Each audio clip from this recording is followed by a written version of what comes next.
Talasani Srinivas Yadav hot comments చేశారు. Municipal ఎన్నికల్లో Congress party గుడ్డిలో మెల్లలాగా గెలిచిందన్నారు. Congress party అబద్ధాల పునాదుల మీద పుట్టి అన్ని దొంగ హామీలు ఇచ్చి అధికారంలోకి వచ్చిందన్నారు తలసాని. కాంగ్రెస్ ప్రభుత్వం పోలీసులను అడ్డుపెట్టుకుని అధికారం నడిపిస్తుందని, మున్సిపల్ ఎన్నికల్లో డబ్బులు మద్యం ఏరులై పారిందని అన్నారు.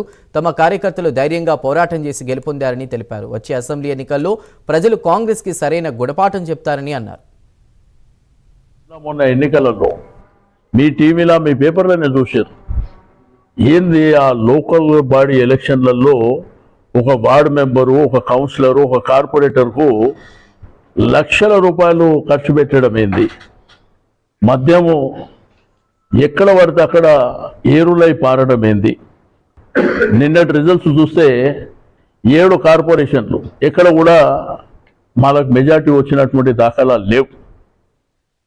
ఇక మున్సిపాలిటీలలో వాళ్ళ దౌర్జన్యాలు చూస్తే ఒక్క ఓటుతోని గెలిచినటువంటి టీఆర్ఎస్ పార్టీ క్యాండిడేట్ అని చెప్పి డిక్లేర్ చేసి 4 సార్లు రీకౌంటింగ్ చేసి మళ్ళీ ఎదుటోడు ఒక ఓటుతో గెలిచిండని చెప్పుకునే దరిద్రమైనటువంటి పరిస్థితిని నిన్న మనం చూసినాం.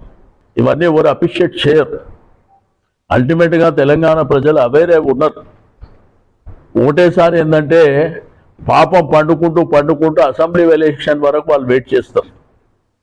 ఇప్పుడు వచ్చిన మెజారిటీలు కూడా ఓటింగ్ కూడా చూస్తే, ఓటింగ్ సరళి కూడా చూస్తే, కౌంటింగ్ కూడా వాళ్ళకి ఏంటంటే కడుపులో చాలా ఉంది, కానీ వాళ్ళు